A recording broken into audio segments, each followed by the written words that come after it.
La coalition béninoise des organisations pour l'éducation pour tous veut mieux impliquer le Parlement des jeunes dans ses activités de plaidoirie en faveur de l'éducation au Bénin. Sur financement du partenariat mondial pour l'éducation dans le cadre de la mise en œuvre du projet Fonds de la société civile pour l'éducation phase 3 avec l'appui technique de la campagne mondiale pour l'éducation du réseau ANCEFA et Osfam Ibis, la CBO-EPT a formé les jeunes parlementaires sur le droit à l'éducation.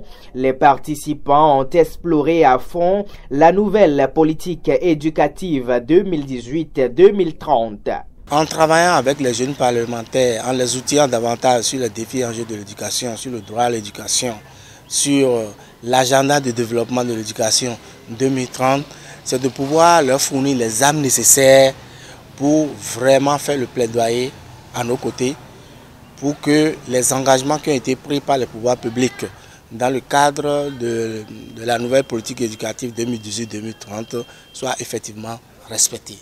Donc cela répond à un souci de veille citoyenne, à un souci d'accompagnement des pouvoirs publics afin que les engagements, les objectifs nationaux de l'éducation soient réalisés.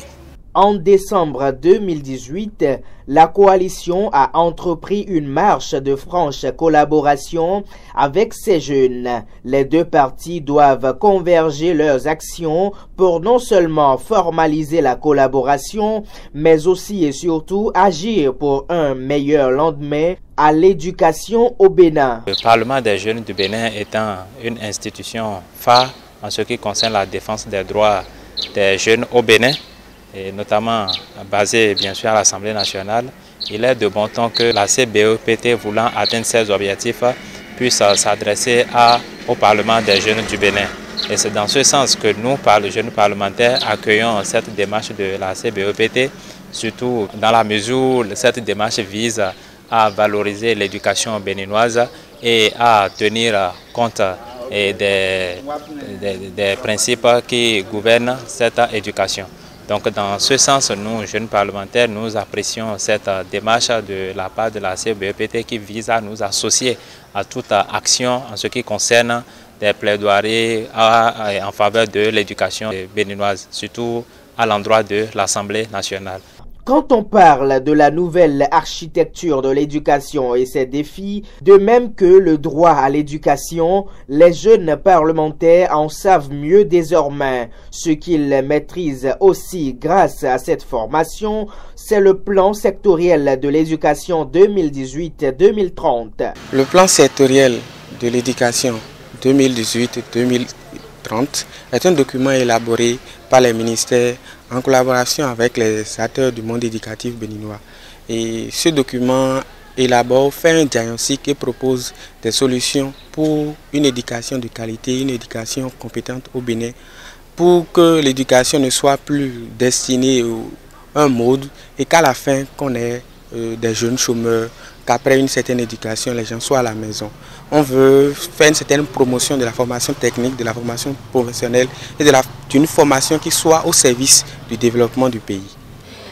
Le Parlement des jeunes, conformément à sa mission et à ses valeurs, va forcément entreprendre des plaidoyers en commun accord avec la CBO-EPT pour participer à l'éradication de ce caractère non inclusif de l'éducation. Faire des plaidoyers, faire des sensibilisations à l'endroit des autorités compétentes pour que correction soit apportée à ce problème-là qui continue de créer des soucis en matière d'éducation des filles en particulier. Donc, nous sommes venus ici et nous avons suivi une formation très intéressante. Nous avons acquis des notions, nous avons mieux pris connaissance des enjeux de l'éducation, nous avons pris connaissance du plan sectoriel de l'éducation et nous pourrions, après cette formation déjà, proposer des lois, faire des sensibilisations pour améliorer le système éducatif et apporter notre grain à l'éducation. La formation qui a démarré jeudi a pris fin ce vendredi 19 juillet 2019 à l'hôtel Paraclet de Boycon.